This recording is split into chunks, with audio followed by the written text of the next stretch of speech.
আসসালামু আলাইকুম tiny world family, কেমন আছেন সবাই? আশা করি সবাই অনেক ভালো আছেন। আলহামদুলিল্লাহ, আমরাও সবাই ভালো আছি। তো নতুন আরেকটি ব্লগ শুরু করতে যাচ্ছি, আশা করছি আপনাদের ভালো লাগবে। তো এখানে দেখতে পাচ্ছেন কিচেনের কিছু ডোর নব বা ডোর হ্যান্ডেল নিয়ে এসেছি। এগুলো গোল্ড কালারের।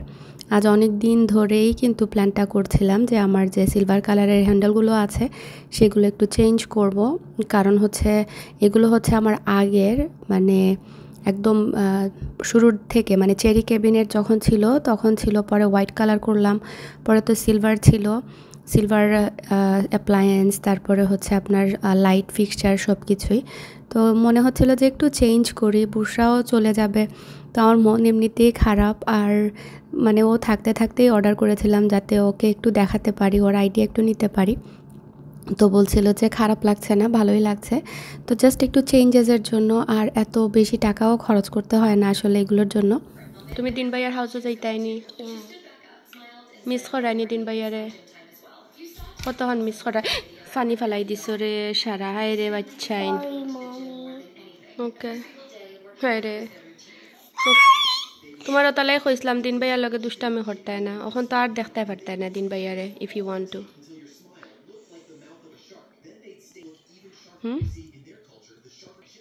When you gonna see him next?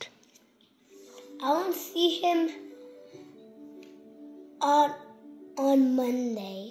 No, but you can talk in the video call. Mommy, I want to just go to his house on Monday. But he lives far, Baba. बहुत दूर होता है. So bad guys have to go on a plane, so they could go, but they have to go really far, and they're never going, and the pirates going to kick them somewhere different. বুসরা যাওয়ার পর থেকেই আজরাক বেশি মন খারাপ করেছে। ফালাকাতিয়ান এত বেশি একটা বুঝতে পারেনি, কারণ পরের দিন থেকেই তো মানে ওদের স্কুল শুরু হয়ে যায়, আর আজরাকেরটা এক সপ্তাহ পরে। তো আজকে ছিল আজরাকের ফার্স্ট ডে অফ স্কুল, মানে প্রি স্কুলের হচ্ছে ফুল টাইম আর কি, ও যাচ্ছে এবার।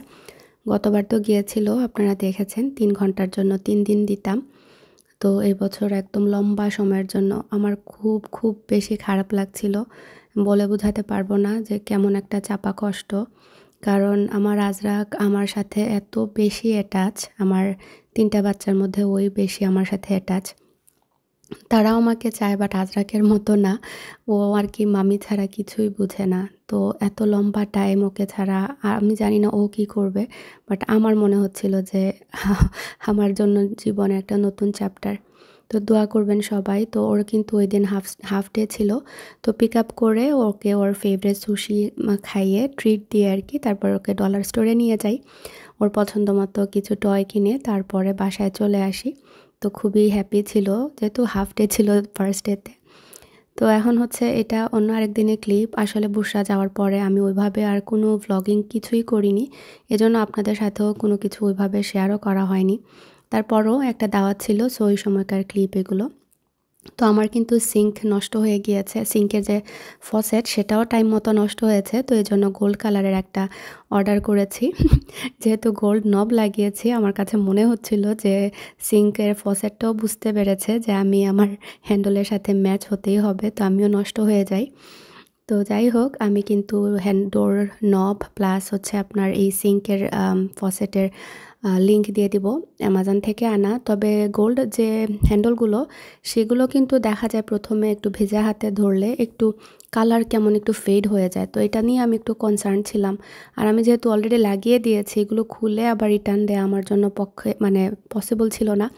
একা হাতে এতগুলা নব লাগিয়েছি, প্রায় কয়টা 3 বক্স 30টা করে। সো 3 × 90 প্লাস আরও 10টা, সো 100টা নব আমি শুধু লাগিয়েছি একা একা। আমার হাত পুরো ব্যথা হয়ে গিয়েছিল স্ক্রু মানে টাইট করতে করতে আর কি, কারণ এই মাসল তো আমাদের সবসময় ইউজ করা হয় না। তো আপনারা যদি গোল্ড কালার পছন্দ করেন তাহলে আমি বলবো মানে রিজনেবল প্রাইসে ভালোই হ্যান্ডেলগুলো, আর ভয় পাওয়ার কিছু নেই। সাময়িক হয়। তো বুসরা বলছিল যে গোল্ড কালার এগুলো নাকি এরকম একটু মানে কালার হয়ে যায়, এটা সমস্যা না, বাট ডিসকালার হয় না। তো সোফার তো আমার ঘরে লাগানো প্রায় 2 মাস হয়ে যাচ্ছে। তো আলহামদুলিল্লাহ দেখতে পাচ্ছি যে ভালোই। তো তো আমি গোল্ড সুগার পটগুলো ড্রিম হোম কালেকশন যেটা সেখান থেকে নিয়ে এসেছিলাম অন্য আরেক দিন। তো আপনাদের সাথে আর দোকান টোকান এগুলো আর মানে শেয়ার করা হয়নি। এটা ছিল অন্য আরেক দিন, মানে আজকে হচ্ছে আমার বাসায় মেহমান আসবেন। তো আমি ওই দিনই একদম ফ্রেশ রান্নাবান্না শুরু করে দিয়েছি। আমি দেখা যায় আগে ভাগে কিছু করতে পারি না। দেখা যায় ডে 1 মানে যেদিন যেটা আর কি ওই দিনই করে ফেলি। তো এখানে হচ্ছে চিকেন ড্রামস্টিক কি বলে এটা দিয়ে পেরি পেরি চিকেনের মতো আর কি একটু বেক করব। ওইভাবে ঝাল দিব না, বাট ওই রকমই আর কি। তো আমি এখানে টমেটো, তারপরে হচ্ছে লাল যে বেল পেপার থাকে সেটা, তারপরে আদা রসুন এগুলো একসাথে করে ব্লেন্ড করে নিয়েছি, সাথে দিয়ে দিচ্ছি লেবুর রস। আর এটা যদি আপনি মেরিনেট করে আগের দিন রাত্রে রেখে দিতে পারেন তাহলে বেস্ট হয়। বাট আমি একদম সকালেই রেখে দিয়েছি আর পুরা দিন আর কি মেরিনেট হয়েছে, অ্যান্ড দেন বিকালের দিকে আমি করেছি, ওভেনে ঢুকিয়েছি আর কি। তো আজকের ওয়েদারটাও দেখতে পাচ্ছেন একদম মানে রোদ উঠেছে, তখনও কিন্তু আমাদের ওইভাবে ফলের ওয়েদার আসেনি। এক এক সময় আসলে এক এক রকম। এখন যেমন ফাইনালি গিয়ে একটু ঠান্ডা ঠান্ডা লাগে, এর আগ পর্যন্ত কিন্তু হঠাৎ দেখা যেত ঠান্ডা, আবার দেখা যেত মানে আবার গরম পড়ে গিয়েছে, উল্টাপাল্টা ওয়েদার আর কি। তো আমিও কিন্তু আমার ঘরটাও কিন্তু একদিন ঠান্ডা পড়েছিল, তো ফলের জন্য সাজিয়েছিলাম। তো আপনাদের সাথে আমার ফেসবুক পেজে পিকচারও শেয়ার করেছি। ও মা, এরপরে দেখি আবার গরম পড়ে গিয়েছে, মানে মিশিগান ওয়েদার যেটাকে বলে আর কি। তো এখানে হচ্ছে আমি একটু কাবাব বানাচ্ছি ফ্রেশ কিমা দিয়ে। এই কাবাবটা ফ্রেশ করলেই ভালো লাগে। তো এখানে আমি হচ্ছে প্যানকো মিক্স দিয়ে দিয়েছি, আদা রসুনের পেস্ট দিয়েছি, তারপরে হচ্ছে আপনার কাবাবের মশলা পুরো 1 প্যাকেট দিয়েছি, একটা ডিম দিয়েছি, তারপরে ধনেপাতা দিয়েছি, কাঁচামরিচ যদি চান দিতে পারেন বা চিলি ফ্লেক্স দিলে দেখতে ভালো লাগে। তো একটু লম্বা লম্বা শেপ করে যেভাবে শিশ কাবাব করা হয় আপনি চাইলে ওইভাবে, আমি আগে দেখিয়েছিলাম আমার চ্যানেলে মনে হয় অনেকবার। আমি করি কি নর্মালি বড় যে বাবল টি খাওয়ার যে স্ট্রগুলো থাকে, বাবল ট্রি বলেছি মনে হয়, বাবল ড্রিঙ্কস খাওয়ার যে স্ট্র থাকে সেটা ভেতরে দিয়ে আপনি মানে একদম শিশ কাবাবের মতো করতে পারবেন। বাট আমি ওইভাবে না করে আজকে বড় বড় সাইজের করে নিয়েছি যাতে একটা খেলেই এনাফ হয়ে যায়। আর এখানে আপনার পার্সলে ধুয়ে রেখেছি, এটা দিয়ে টাবুলে বা তাবুলে যে সালাদ থাকে সেটা করব। যেহেতু ডিনারে, তো ভাবলাম এই মেনুটা করে ফেলি, তাহলে মানে সবাই খেতে পারবে ছোট বড়। আর হচ্ছে পাস্তা করব, চিকেন বেক পাস্তা, তো সেটাও বসিয়ে দিয়েছি সিদ্ধ করতে। আর এদিকে হচ্ছে আপনার সব বেল পেপার এগুলো সালাদের সব জিনিসপত্র কেটে নিচ্ছি। এদিকে হচ্ছে ওয়ালমার্টের গ্রোসারি বাজারও এসেছে। আমার যখনই কাজ পড়ে দেখা যায় একসাথে সব কিছু পড়ে। যেমন আগের দিন আমি চাইলে অনেক কিছুই এগিয়ে রাখতে পারতাম, বাট সামহাও আমি কেন জানি পারি না, আমার আগের দিন হয়ে ওঠে না। তো এখানে কিছু ডিজার্টও অর্ডার করেছিলাম, চিজ কেকটা, আর ঘরে তো বানাবো। আর হচ্ছে মানে শপিং টুকটাক ছিল, এই জন্যই অর্ডার করে দিয়েছি, কারণ এটা সেটা কিন্তু লাস্ট মিনিটে মনে হয়। যদিও বা লাস্ট 2 ডেজ গিয়ে নিজে শপিং করে নিয়ে এসেছি সব কিছুই। তো এরপরও ওয়ালমার্টের বাজার একদিকে, দেখা যায় আবার অন্য শপে, মানে এক এক শপে তো এক এক জিনিস পাওয়া যায়, এই জন্য এক জায়গা থেকে করাও যায় না। তো এখানে হচ্ছে আপনার সিঙ্গারাগুলো ভেজে নিচ্ছি অ্যাপিটাইজারের জন্য। আর এগুলো করতে করতেই আমার আদিয়ানকে আনার সময় হয়ে গিয়েছে। তো ফার্স্ট গিয়ে আদিয়ানকে পিক আপ করবো, দেন আজরাককে। তো আদিয়ানকে পিক আপ করতে আসলে দেখা যায় আমার এইখানেই 20 to 25 মিনিট লেগে যায়। এই যে দেখতে পাচ্ছেন এত লম্বা লাইন। তো আমি ঘড়ি ধরে দেখা যায় 2টার দিকে আমার বের হতে হয় ঘর থেকে। ঘরে আসতে আসতে আজরাক সহ আসি, তো আজরাককে দেন পিক আপ করি। আদিয়ানের স্কুল থেকে আজরাকের স্কুলে যেতে আরও 15 মিনিট, আর বাসায় আসতে আসতে দেখা যায় আমার 3:30টাই বেজে যায়। তো বাসায় চলে এসেছি, বাচ্চাদেরকেও খাইয়ে দিয়েছি, তারপরে আবার রান্নাবান্না শুরু। তো একটা টেনশন কাজ করছিল যে আল্লাহ আমি শেষ করতে পারবো কিনা, কারণ 4টার দিকে আবার ফালাককে আনতে হবে। আদিয়ানের বাবা কিন্তু এই টাইমে কাজে থাকেন। তো এই তো আমার আজরাক এসেই আমার সাথে হেল্প করা শুরু করে দিয়েছেন, মানে এটা ধরবে ওটা ধরবে, আমাকে হেল্প করবে। তো আমি এখন আস্তে আস্তে কাবাবগুলো ভাজা শুরু করে দিয়েছি, কারণ গরম গরম আসলে এই দেশে যতই বলি যে খাওয়াবো কিন্তু পসিবল হয় না, ওই আগে ভাগে একটু একটু করে করতে হয়। আর ফ্রেশ যে সার্ভ করে খাওয়ানোটা আসলে জানি না, মানে আপনি যদি ওইভাবে করতে যান দেন গেস্টের সামনে সব কাজ করতে হবে আর কি। তো কাবাব ভেজে নিয়েছি, দেখতে পেরেছেন শ্যালো ফ্রাই করেছি। এগুলো আপনারা ফ্রেশ করতে পারেন, আবার হচ্ছে আপনার ডিপে রেখেও কিন্তু ওইভাবে ডিফ্রস্ট করে বা ডিফ্রস্ট না করেই ডিরেক্ট দিয়ে হালকা তেলে ভাজলে আর কি হয়ে যায়। তবে আমি রেকমেন্ড করব ফ্রেশ করলে আলাদা টেস্ট পাবেন, এইটাই আর কি। তো এখন ফালাককে নিতে এসেছি, তো আজরাক তো সাথে আসবেই, কারণ আদিয়ান দেখা যায় ও তো একটু বড় হয়েছে, তো বাসার সামনেই তো আসে না। তো আমি আজরাকে সাথে করে নিয়ে আসি সবসময়, কারণ ছোট বাচ্চাদের বাসায় একা আমি কখনোই রাখি না, আর এটা এলাও না এই দেশে। আপনাকে পুলিশ কল যদি কেউ দেয়, বা এটা এথিক্যালি তো ঠিক না। আমি জানি না, অনেকেই শুনি যে ছোট বাচ্চারা মানে বাচ্চাদেরকে বাসায় রেখে বলেন এই তো বাসার সামনে যাচ্ছি, কিচ্ছু হবে না, রেখে যাই, নিয়ে আসি বা ড্রপ অফ করতে যাই। আমি আজকে আপনাদেরকে, যেহেতু পাবলিকে কাজ করি, এটা যারা কিনা আমার বয়সী মায়েরা আছেন, এই ভুলটা কখনোই করতে যাবেন না। দেশে একরকম, যদি বাসায় কেউ থাকে তখন আলাদা জিনিস, আর দেশের বাইরে এগুলো মানে ভুলও করতে যাবেন না। যদি আপনার নেইবার টের পায়, বা আল্লাহ না করুক আপনি বাইরে গেলেন, একটা অ্যাক্সিডেন্ট হলো, তখন আপনি কিন্তু বাসায় আসতে পারবেন না। তখন চিন্তা করুন আপনার বাচ্চা একা ঘরে কেমন মানে সিচুয়েশন হবে। কান্না করতে করতে তো ট্রমাটাইজড হবে এক জিনিস, তারপরে পুলিশ কোর্ট কাচারি এগুলো পোহাতে পোহাতে আপনার দিন চলে যাবে। এমনও হতে পারে বাচ্চা নিয়ে যাবে। তো এই জন্য বলছি যে কখনো ইভেন ফর 2 মিনিটস আপনি মনে করেন যে আপনার এই নেইবারহুডেই আপনি বাচ্চা পিক আপ করতে যাচ্ছেন, ছোট বাচ্চা আজরাকের মতো, যে টিভি দেখছে থাক আমি বের হয়ে যাই, গিয়ে নিয়ে আসি, তো আল্লাহ না করুক, বিপদ কিন্তু বলে কয়ে আসে না। সো এই জন্য আদিয়ানের বাবা আমাকে সব সময় জিনিসগুলো বলতো, এখনও বলে যে ভুলেও এই কাজ করবে না, যে না ইভেন বাইরে হাঁটার জন্য যদি যাও বাচ্চা নিয়ে তারপরে হাঁটতে যেও, একা এরকম কখনো যেও না। তো ভাবলাম আপনাদের সাথে শেয়ার করি, কারণ আমার পরিচিতর মধ্যেও এই গল্পগুলো শুনি। তো আমার ভয় লাগে যে আল্লাহ কিভাবে ওনারা পারে বাচ্চা বাসায় রেখে বলে যে না আমি ড্রপ অফ করতে যাই, ক্যামেরা সাথে আছে, ক্যামেরায় তো দেখছি। বাট ক্যামেরায় দেখা এক জিনিস, বাচ্চা একা রেখে যাওয়া এক জিনিস। 5 মিনিটের জন্য হলেও, যেটা বললাম, আপনার হয়তো হঠাৎ বুকে পেইন উঠলো বা আপনাকে গাড়ি একটা ধাক্কা দিয়ে চলে গেল, দেন ওই বাচ্চার কি হবে বাসায় একা? আর আপনি না হয় কিচ্ছু হলো না, একটা ইনসিডেন্ট হলো, দেন পুলিশে জানাজানি হলো, ও আল্লাহ, আল্লাহ মাফ করুক, আমার ভয় লাগে এগুলো মনে হলেই। তো কথা বলে বলে কিন্তু আমি ঘর দরজাও ক্লিন আপ করে নিয়েছি, আমি মপও দিয়েছি পুরা ঘরে একদম।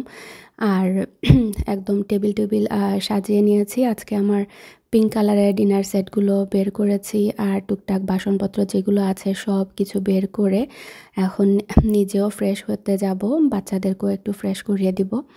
তো বিকেল টাইমটা মনে হচ্ছিল যে একটু মানে রিল্যাক্স লাগছিল, সব শেষ। ফালাকও স্কুল থেকে চলে এসেছে, ওকে পাস্তা দিয়ে দিয়েছি, বললাম মাম্মু তুমি একটু নিজে নিজে খাওয়ার চেষ্টা করো, আর পরে না হয় মা খাইয়ে দিব। তো আমি জানি না, আমার ফালাক একটু বেশি মানে খাবারে পিকি প্লাস খেতে চায় না, তো অল্প একটু নিজ হাতে খাবে, পরে ওকে খাইয়ে দিতে হয়।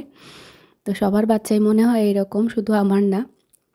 তো এখন হচ্ছে লাস্ট মিনিটে রাইসটা রেডি করছি।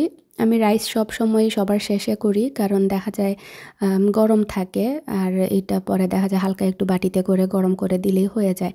আর এখানে হচ্ছে আমি টমেটো রাইসটা করেছি, আর এটা খুবই সহজ, ক্রাশ টমেটো দিয়ে আর আদা রসুনের পেস্ট দিয়ে আর কি বাগার দিলে হয়ে যায়, বাসমতি চাল দিয়ে করেছি। আর এখানে হচ্ছে ক্যান্টালুপ কেটে নিচ্ছি, একটু ফ্রুটসও দিব। আর এই তো আমি আজকে একটু শাড়ি পরেছি, ওদেরকে বলেছে শাড়ি পরে আসার জন্য। আর মেহমান তো কে আসছেন সেটা বলিনি। তো প্রিয়ার বোন তো লন্ডন থেকে এসেছিলেন, তো উনি চলে যাবেন, বুসরা যাওয়ার 1 সপ্তাহ পরেই উনি চলে গিয়েছিলেন।